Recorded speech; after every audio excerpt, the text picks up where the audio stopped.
Puji Tuhan, selamat Natal dan Tahun Baru Bapak, Ibu, dan Saudara semua. Shalom, apa kabar hari ini? Yang kompak. Apa kabar? Saya mau mengutip kalimatnya Pak Munanda beberapa waktu yang lalu dalam sebuah acara ulang tahun, melemparkan pertanyaan yang sama apa kabar dan jawabannya selalu STD ya, luar biasa. Lalu kekuatannya enggak seperti yang diharapkan. Dan Pak Munanda mengatakan begini, dalam jawaban luar biasa barusan, kalimatnya memang luar biasa, tapi tidak luar biasa kekuatannya. Apa kabar Bapak Ibu? Enggak usah ngegas, biasa aja. Bapak Ibu yang membawa Alkitab, kita akan lihat bersama, boleh tahu yang bawa Alkitab? Banyak sekali yang tidak. Kita akan lihat sama-sama dari Injil Lukas, pasalnya yang pertama. Injil Lukas 1 ayatnya yang ke-46 sampai 55, dan ini menjadi nyanyian pujian Maria. Magnificat. Injil Lukas 1 ayatnya yang ke-46 sampai 55. Demikianlah tertulis. Lalu kata Maria, jiwaku memuliakan Tuhan, dan hatiku bergembira karena Allah juru selamatku. Sebab ia telah memperhatikan kerendahan hamba-Nya. Sesungguhnya, mulai dari sekarang, segala keturunan akan menyebut aku berbahagia. Karena Yang Maha Kuasa telah melakukan perbuatan-perbuatan besar kepadaku, dan namanya adalah kudus. Dan rahmat-Nya turun-temurun atas orang yang takut akan Dia. Ia memperlihatkan kuasa-Nya dengan perbuatan tangan-Nya dan mencerai-beraikan orang-orang yang congkak hatinya. Ia menurunkan orang-orang yang berkuasa dari tahtanya dan meninggikan orang-orang yang rendah. Ia melimpahkan segala yang baik kepada orang yang lapar dan menyuruh orang yang kaya pergi dengan tangan hampa. Ia menolong Israel hamba-Nya karena ia mengingat rahmat-Nya. Seperti yang dijanjikannya kepada nenek moyang kita, kepada Abraham dan keturunannya untuk selama-lamanya. Demikianlah pembacaan Injil Tuhan Yesus Kristus, kiranya firman-Nya akan senantiasa menjadi penerang satu-satunya dalam kehidupan kita untuk terus memuliakan Tuhan. Bapak, Ibu, dan Saudara yang terkasih, hari ini kita bergembira karena banyak hal. Dan tema kita adalah hatiku bergembira karena Tuhan. Benarkah Bapak Ibu bergembira hari ini? Apa buktinya? Amin. Apa yang menjadi bukti bahwa Bapak Ibu bergembira hari ini? Saya yakin semuanya gembira. Apa Om? Jawabannya udah nggak ada lawan Bapak Ibu. Karena keselamatan yang datangnya dari Tuhan. Sebetulnya Om Julius itu akan menjawab pamungkas Om. Jadi kalau dijawab duluan, khotbah ini akan jadi pendek Bapak Ibu.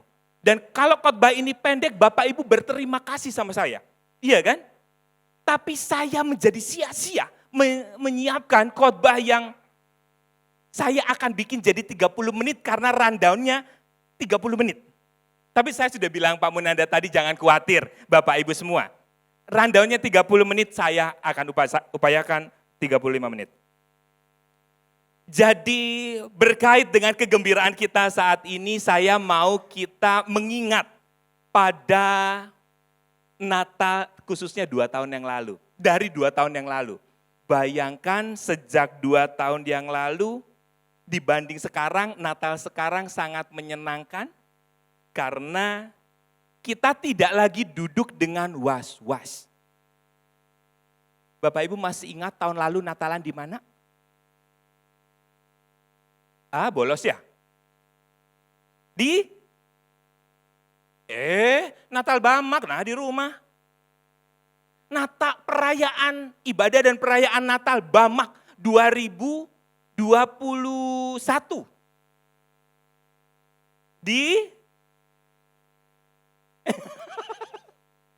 Diambil hikmahnya gitu ya.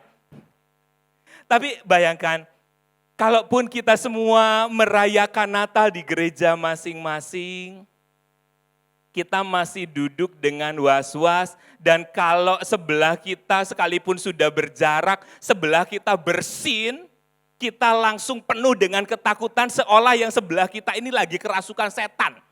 Jadi kalau ada yang bersin, kita kayak orang mau nengking dalam nama Tuhan Yesus. Supaya virusnya enggak nular ke kita. Padahal biasanya dalam kebiasaan barat, kalau ada orang bersin, maka orang yang ada di depannya mengatakan, bless you. Kenapa? Karena ketika kita bersin, katanya loh Bapak Ibu ya, ada dokter di sini nanti bisa dikonfirmasi. Ketika kita bersin katanya, jantung kita itu sempat berhenti sepersekian detik.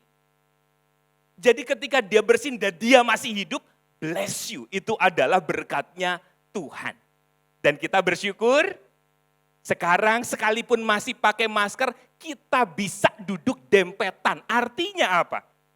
Artinya kita mulai bisa mencium bau harum atau bau hasem dari sebelah kita. Kalau mau dibandingkan, Bapak Ibu milih bisa menghirup bau hasem itu, artinya ada orang di sebelah Bapak Ibu, ataukah Bapak Ibu hanya akan mencium bau apeknya ruangan kosong? Milih mana? Hasem atau apek? Sama aja ya. Maksudnya hasem atau tidak hasem? Milih hasem dong. Milih hasem. Hasem itu tercium lebih harum. Karena apa? Bukan hasemnya. Kita tahu kita tidak bisa terpisahkan sebagai sebuah persekutuan. Kita perlu saudara. Ada sebuah human touch gitu ya. Spiritual touch kalau kita bersama dengan saudara kita. Dan puji Tuhan, hari ini ada 3.000 kurang lebih ya ini ya. Maksudnya dengan yang di rumah juga Bapak Ibu ya, 3.200-an gitu ya. Dan tidak terasa kita sudah melewati 2 tahun Natal yang menegangkan. Tidak termasuk yang hari ini. 2 tahun ke belakang Natal yang menegangkan artinya apa Bapak Ibu? Artinya Bapak Ibu tambah tua, orang 2 tahun. Tapi mari kita kembali kepada peristiwa Natal. Saya ingin kita punya sebuah bayangan imajiner, merasakan apa yang dialami oleh para Majus. Para Majus, pakai salah satu cerita saja ya, nama yang dipakai adalah Baltazar, Melkior, dan Kaspar. Berjalan berhari-hari dari tempatnya masing-masing, ada yang bilang Persia atau daerah Babilonia, menuju Bethlehem. Dan perjalanannya adalah perjalanan melewati padang gurun. Bayangkan di padang gurun siang hari, badannya geheng ya. Untuk apa? Untuk membawa hadiah kepada Yesus. Mereka datang kepada Yesus membawa hadiah bagi Yesus. Saya mau garis bawahi ini. Perjuangan tubuh mereka tutung, geheng, dan hangus adalah untuk datang kepada Yesus. Tapi tahukah apa yang seringkali disalah kaprahi dalam perayaan-perayaan Natal di hari-hari kemudian? Apa yang biasanya dilakukan dalam perayaan Natal atau Tahun Baru? Kita tuker kado, ya kan? Kalau tuker kado, yang dapat kado siapa? Kita juga. Lalu yang sebetulnya dirayakan siapa? Kita juga. Padahal Natal adalah perayaan bagi Kristus. Jadi kalau ada dari Bapak Ibu, Bapak-bapak lah ya, di masa-masa Natal, mulai istrinya ngasih kode-kode minta hadiah Natal, katakan saja, Bebep, Bukan Kakanda tidak mau memberimu kado Natal. Tetapi Natal adalah untuk memberi kado buat Tuhan Yesus, gitu kan? Berani ke istrinya gitu? Bapak Ibu kalau boleh jujur ya, Bapak Ibu senang terima kado atau ngasih kado?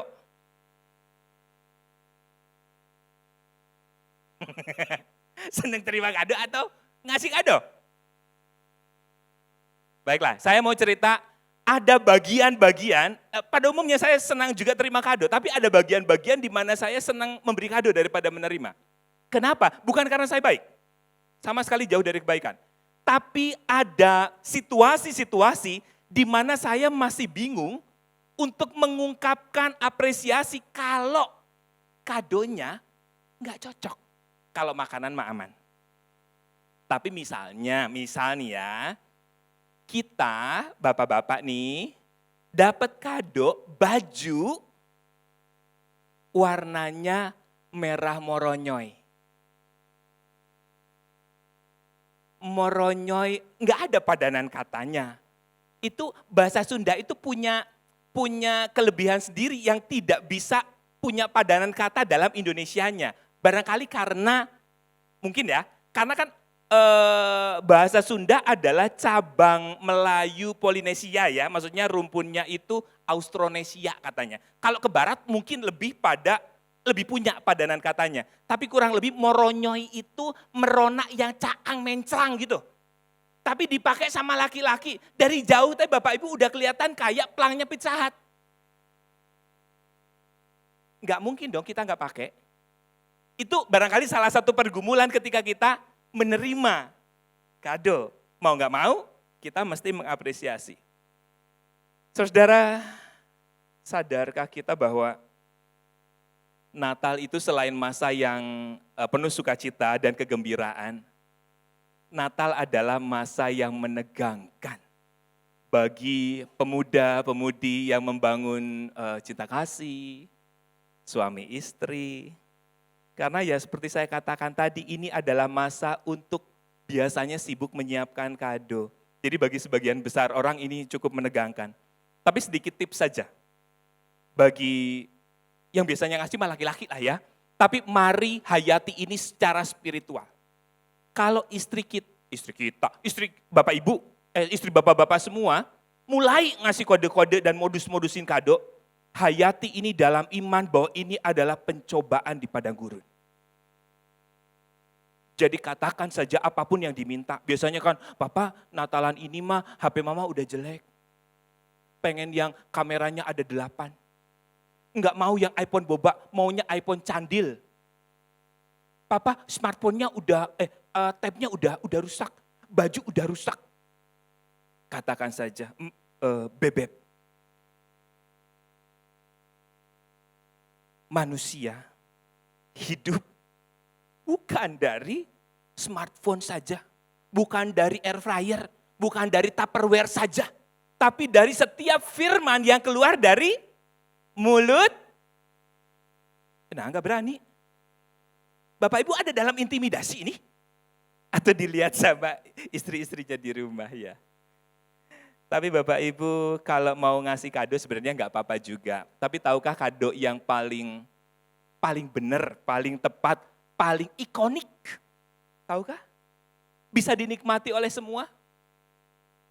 Berilah kalender.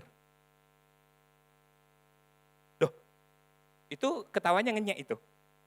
Kalender itu adalah, itu mahakarya loh kalender itu.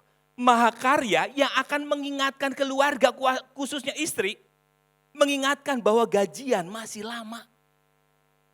Oh bukan. Mengingatkan bahwa kita hidup di dalam waktu yang di dalamnya karya Tuhan, berkat Tuhan, penyertaan dan urapan Tuhan nyata senantiasa setiap saat. Amin.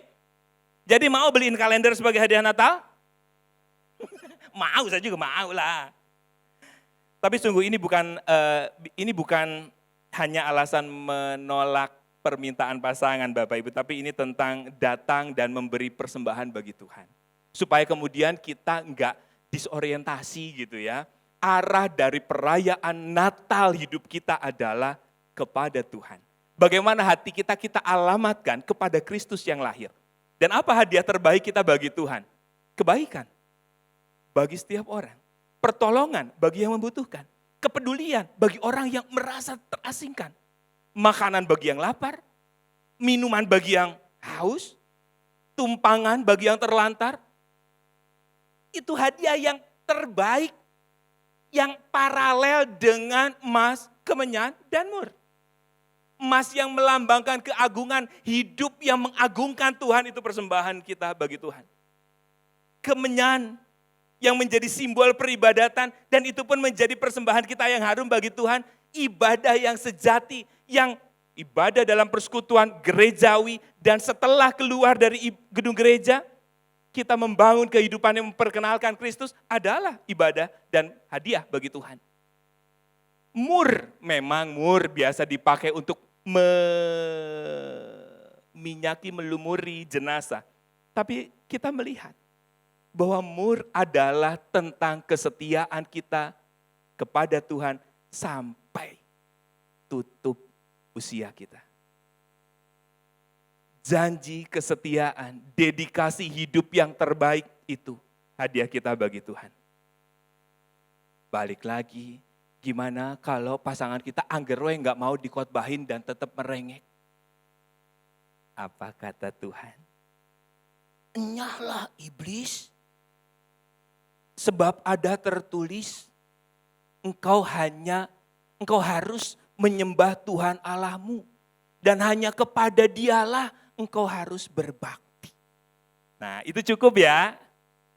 Kira-kira akan jadi tenang situasinya? Tidak semudah itu, Ferguson.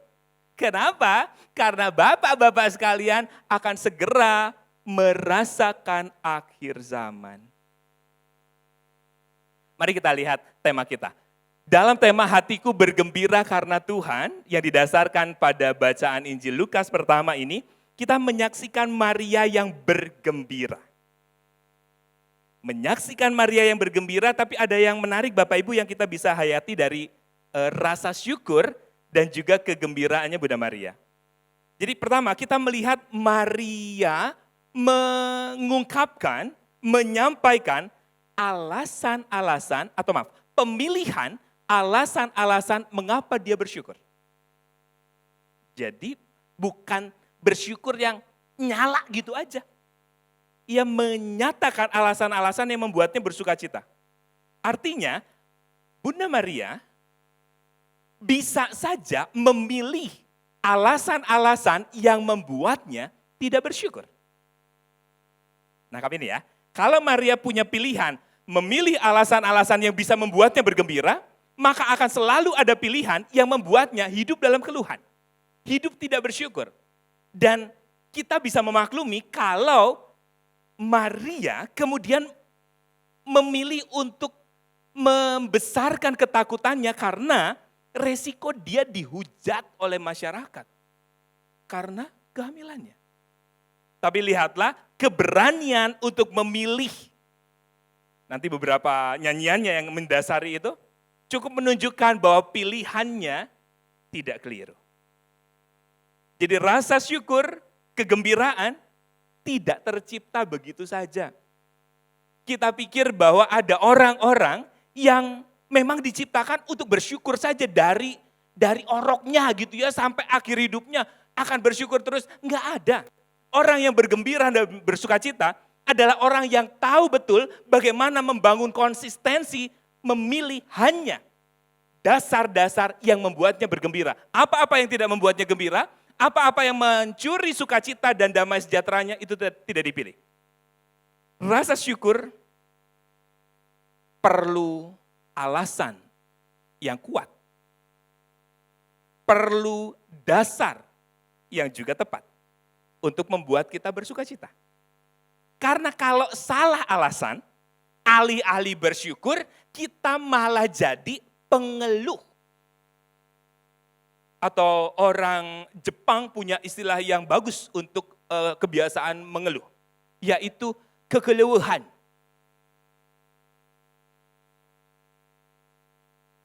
Atau dalam bahasa, kalimat di bahasa Jawa, sambate rantek entek. Tahu Bapak Ibu artinya ya? Jangan buang sampah salah lah. Keluhannya nggak habis-habis. Karena apa? Salah memilih alasan. Lalu apa yang membuat Bunda Maria berhasil memilih alasan untuk bergembira? Saya mau ajak kita kembali melihat pada ayat yang ke-46 sampai 55. Maria di sini memilih untuk bersyukur karena melihat apa yang dikerjakan oleh Tuhan. Maria memilih melihat. Jadi bisa dong diabaikan. Dengan semua karya-karya kebaikan Tuhan dalam hidup kita setiap hari, kita selalu punya pilihan bebas untuk menutup mata kita atas kebaikan Tuhan, atau terus melihat kebaikan Tuhan itu. Memilih untuk mengabaikan karya dan berkat Tuhan, atau memilih untuk menghitung berkat-berkat Tuhan, sampai kita ada di titik di mana kita nggak sanggup untuk menghitung berkat Tuhan. Dan akhirnya kita hanya akan hidup dalam kekaguman. Kita hanya akan hidup dalam ketakjuban. Maria tidak melihat apa yang menjadi pergumulannya. Tetapi Maria melihat bahwa pergumulan yang ia hadapi dipakai Tuhan untuk menjadi alat kemuliaan. Lihatlah, ini adalah effort. Ini adalah upaya. Enggak mungkin kita mengharapkan semuanya terjadi secara goib. Tiba-tiba kita bersyukur. Tiba-tiba kita melupakan semua pergumulan kita dan itu amnesia namanya. Bergembira dan bersuka cita itu bukan berarti keadaan tanpa persoalan, enggak. Tetapi memenangkan jiwa dan hati kita untuk tetap tertambat pada Tuhan, bahkan ketika pergumulan coba narik-narik kita untuk menghidupi segala keluhan. Bapak Ibu, jangan kecil hati. Kalaupun kita saat ini sedang mengalami berbagai-bagai persoalan, berbagai-bagai pergumulan, jangan berpikir bahwa karena kita punya persoalan, atau seolah persoalan kita enggak selesai-selesai, datangnya bertubi-tubi. Jangan-jangan, karena saya punya banyak salah, karena saya punya banyak dosa, karena saya cemar. Siapa yang tidak? Siapa yang tidak berdosa? Siapa yang tidak cemar? Tapi mudah-mudahan kita tidak melihat diri kita dalam cara pandang seperti itu. Karena bisa jadi bercermin dari Bunda Maria, ketika pergumulan itu dialami, justru karena kita melakukan hal yang benar. Dan Tuhan memakai kita melalui pergumulan demi pergumulan. Pergumulan, persoalan, tantangan membuat kita merasa kecil. Ketika kita mengakui diri kita kecil, kita akan datang kepada yang maha besar. Ketika kita melihat diri kita sudah tak mampu apa-apa, kita akan datang kepada yang penuh kuasa. Dalam pengosongan diri itulah kita mau Roh Allah yang kudus memenuhi hidup kita. Jadi tidak peduli sebesar dan sesulit apapun persoalan yang sedang kita semua hadapi, yang penting adalah apakah kita berpegang kepada Tuhan. Dan apakah kita memilih untuk melihat Tuhan yang sedang menolong kita. Karena kalau kita sudah mulai terus belajar untuk melihat pertolongan Tuhan, bahkan di tengah badai, atau dalam bahasa yang keren, melihat blessed in disguise-nya, kita akan menemukan kegembiraan. Hanya ketika kita menghayati, mengaminkan kita ditolong oleh Tuhan. Tetapi ketika hidup kita masih ada dalam pelin-pelan, betul enggak sih Tuhan menolong kita? Tuhan ini enggak beres-beres. Jangan-jangan engkau tidak sedang mengamatiku Tuhan. Iman itu tidak pernah kurang dari 100%.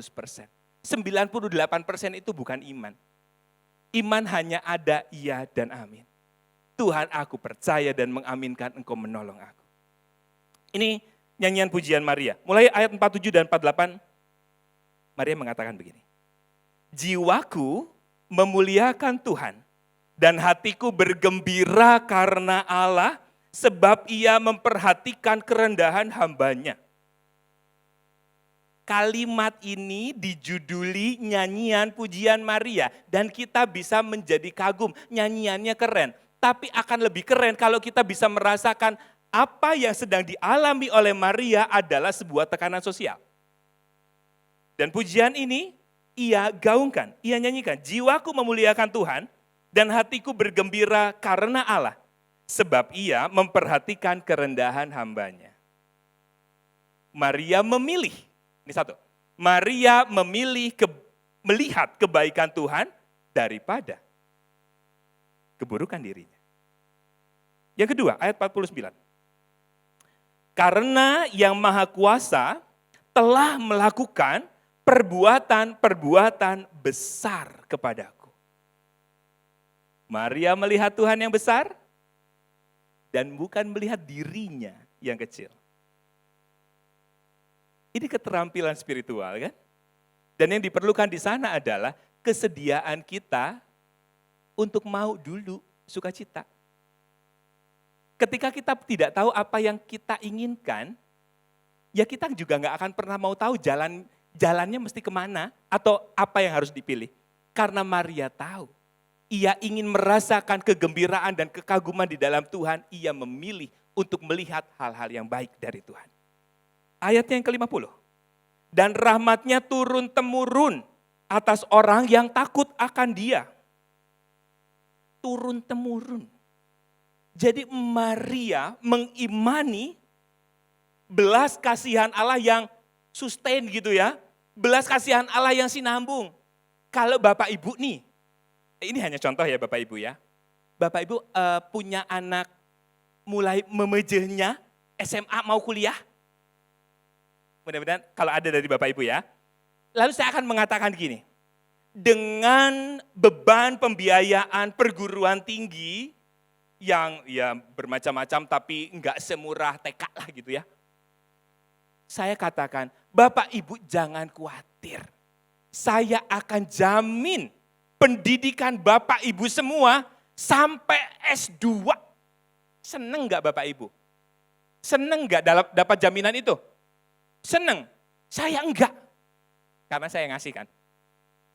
Tapi ketika Bapak Ibu mendapatkan jaminan untuk waktu yang panjang, perasaan takut, perasaan khawatir itu mulai meluruh gitu ya.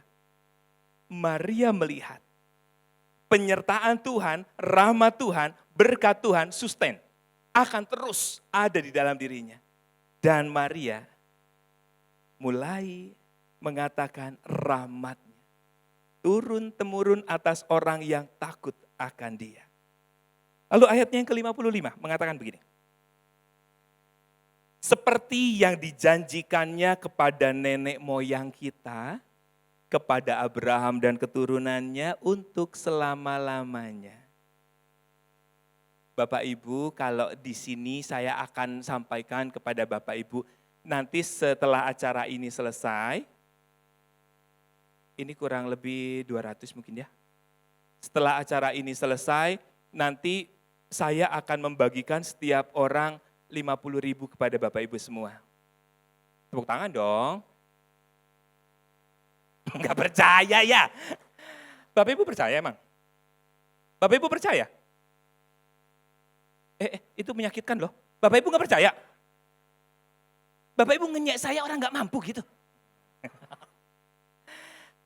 Enggak apa-apa, memang enggak usah percaya. Saya juga bercanda. Maksudnya gini, apa yang membuat kita bisa percaya atau tidak percaya? Bukan karena isi janjinya, ya kan? Tapi siapa yang menyampaikannya? Ketika Maria tahu, yang menyampaikan janji penyertaan dan berkat adalah Tuhan. Apapun yang mau dikatakan oleh Tuhan buat Maria, semuanya menjadi nomor sekian. Yang penting Tuhan ada bagi dirinya. Apapun yang Tuhan mau bawa dalam kehidupan Maria, Maria percaya saja. Karena apa? Karena Maria tahu siapa yang menyampaikannya. Kalau kita percaya pada janji penyertaan Tuhan. Dan hari ini saya akan katakan kepada Bapak Ibu, tidak ada satupun dari Bapak Ibu yang tidak diberkati Tuhan. Tidak ada satupun dari Bapak Ibu yang ketika jatuh Tuhan biarkan tergeletak. Bapak Ibu akan diangkatnya. Pergumulan yang sedang dihadapi sekarang, seperti badai, tidak akan pernah dibiarkan Tuhan menenggelamkan Bapak Ibu. Kalau Tuhan katakan, jangan takut. Ia adalah Tuhan yang meredakan badai. Apa yang membuat kita masih ragu untuk memberikan percaya kita sepenuh-penuhnya pada Tuhan? Saat kita tahu bahwa hidup kita dibawa Tuhan untuk mengalami damai sejahtera, kita hanya bisa takjub. Kenapa? Karena kita ini cemar. Karena kita ini orang yang gak layak, tapi dibawa Tuhan untuk mendapatkan kesempatan merasakan Dia yang hadir. Dan kita cuma bisa terpesona. Tiba-tiba ada jungkuk. Bapak Ibu tahu jungkuk ya?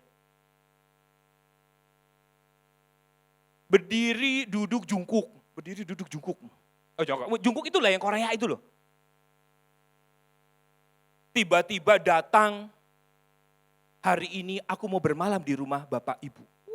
Senang sekali kan.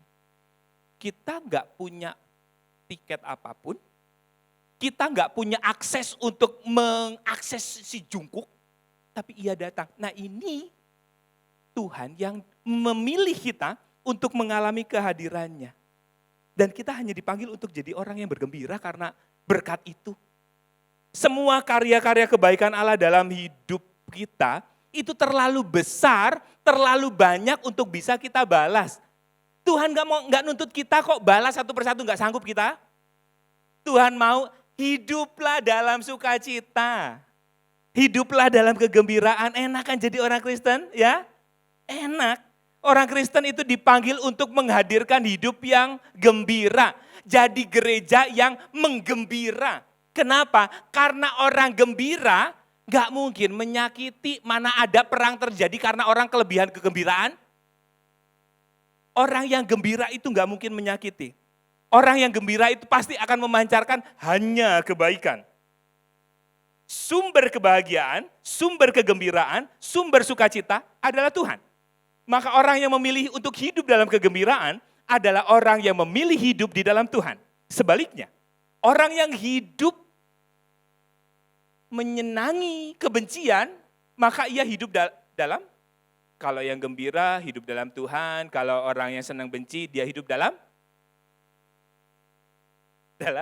kegelapan, dalam kebencian, dalam si setan. Padahal setiap orang merindukan dan berjuang untuk mencapai kegembiraan. Orang yang gembira itu akan membawa damai dan bukan perseteruan. Dan tema hari ini jadi sangat relevan dan bagus sekali. Hatiku bergembira karena Tuhan. Sebaliknya saudara, ketika mulai kita digoda untuk kehilangan rasa sukacita, tidak lagi menjadi gereja yang menggembira, datang lagi. Minta Tuhan menyalakan kembali kehidupan kita yang menemukan kegembiraan. Jemaat dan gereja 17 gereja di Tasikmalaya ini yang adalah keluarga besar semuanya dalam payung Bamak adalah salesman-nya produk Tuhan. Kita ini salesman kok. Dan apa produk Tuhan yang kita harus jajakan pada dunia ini? Kegembiraan. Tahun ini. Kita akan pakai segala metode supaya yang menang kegembiraan daripada permusuhan. Kita akan menggunakan segala daya upaya kita supaya setiap orang yang kita akan lihat wajahnya lebih sumringah daripada cedem. Betul? Menyenangkan melihat wajah yang ceria. Dan kota Tasikmalaya adalah mestinya menjadi tempat pertama setelah keluarga di mana roh kegembiraan itu akan dinyalakan. Dan kita rindu loh Bapak Ibu, kalau Tasikmalaya bisa menjadi salah satu kota di Indonesia dengan indeks kebahagiaan tertinggi atau indeks kegembiraan tertinggi. Kalau dunia indeksnya mulai Finlandia, Denmark, Swiss. Mungkin tahun lalu itu. Berarti kita bisa nih nanti pakai sebutan. Tasikmalaya melalui pengikut-pengikut Kristusnya akan menjadikan Tasikmalaya sebagai Finlandia Van Java. Keren gak sih? Finlandia itu selain indeks kebahagiaan tertinggi, dia menjadi ikon juga untuk pendidikan yang baik kan. Jadi kalau Tasik akan menjadi Finlandia Van Java, itu berarti Tasik akan menjadi kota yang bager, pinter, bener. Mudah-mudahan amin dong. Itu, maaf loh merepotkan. Jangan kecil hati saudara ya, dengan mengatakan tapi saya bukan siapa-siapa. Saya tidak seperti Maria, saya tidak seperti tokoh-tokoh Alkitab yang lain gitu yang bisa dipakai Tuhan menjadi alat sukacitanya. Saudara ingatlah bahwa gereja selama masih dihidupi oleh kita, manusia yang terbatas, artinya gereja adalah bukan organisasi, organisme gitu, entitas yang hidup. Yang tidak pernah berhenti untuk belajar. Pembelajaran iman yang tidak akan ada akhirnya. Gereja itu bukan showroom untuk orang-orang kudus. Gereja itu ibarat bengkel. Kita yang rusak, cemar, dan dosa, kita masuk untuk diperbaiki, supaya yang bisa kita tampilkan adalah kehidupan iman yang semakin lama semakin baik. Sehingga tugas kita semua bisa ditunaikan dengan baik, yaitu kita mau memancarkan wajah ilahi. Dan wajah ilahi dalam kehidupan kita sebagai pengikutnya adalah wajah kegembiraan. Selamat menggembira, selamat menularkan kegembiraan. Jangan izinkan roh apapun mencuri kegembiraan dan juga cinta kasih yang kita bangun sebagai gereja Tuhan di Tasikmalaya. Kiranya Tuhan mengurapi dan memberkati setiap kita. Amin. Mari kita berdoa.